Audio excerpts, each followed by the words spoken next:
Nagpur police आयुक्त कार्यालयामध्ये काँग्रेस कमिटीची बैठक होते। काँग्रेस नेते माणिकराव ठाकरे यांच्यासह काँग्रेस नेत्यांची पोलीस आयुक्तांसोबत बैठक सुरू आहे। नागपूर हिंसाचार प्रकरण संदर्भात आढावा घेतला जातोय। काँग्रेस कमिटीची बैठक या ठिकाणी सुरू आहे। नागपूर पोलीस आयुक्त कार्यालयामध्ये ही बैठक होतीये। काँग्रेस नेते माणिकराव ठाकरे यांच्यासह काँग्रेस नेत्यांची पोलीस आयुक्तांसोबत ही बैठक सुरू आहे।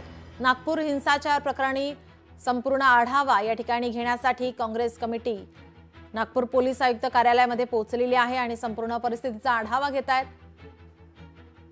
आपले प्रतिनिधी ज्ञानेश्वर पवार आपल्यासोबत फोन लाईन वरून जोडलेत। ज्ञानेश्वर, काय अधिकची माहिती?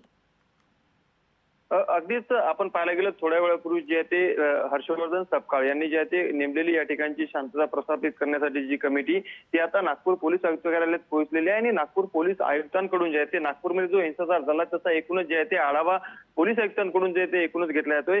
काँग्रेसचे ज्येष्ठ नेते माणिकराव ठाकरे असतील, त्याचबरोबर स्थानिक आमदार विकास ठाकरे, प्रफुल्ल गुर्दे जे असतील ते या ठिकाणी जे ते उपस्थित आहेत। सोबतच अनेक काँग्रेसचे जे ते पदाधिकारी देखील त्यांच्या सोबत आहे। एकूणच सध्या आपण पाहायला गेलं तर नागपूरचे पोलीस आयुक्त आणि वरिष्ठ अधिकारी यांच्यासोबत जे ते या ठिकाणी बैठकीत चर्चा सुरू आहे आणि पूर्ण घटनाक्रमाची माहिती जी आहे ती एकूणच काँग्रेसच्या नेत्याकडून घेतली जाते। थोड्या वेळापूर्वीच मुख्यमंत्री देवेंद्र फडणवीस जे ते त्यांची देखील या ठिकाणी बैठक पार पडली आणि पत्रकार परिषद देखील पार पडली।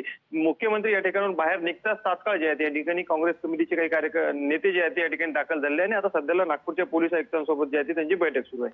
जी ज्ञानेश्वर, याचे अपडेट आम्ही तुमच्याकडून घेतच राहू। तुर्तास धन्यवाद आपण दिलेल्या माहितीसाठी। लोकशाही मराठी ऐका, पहा, जागरूक रहा।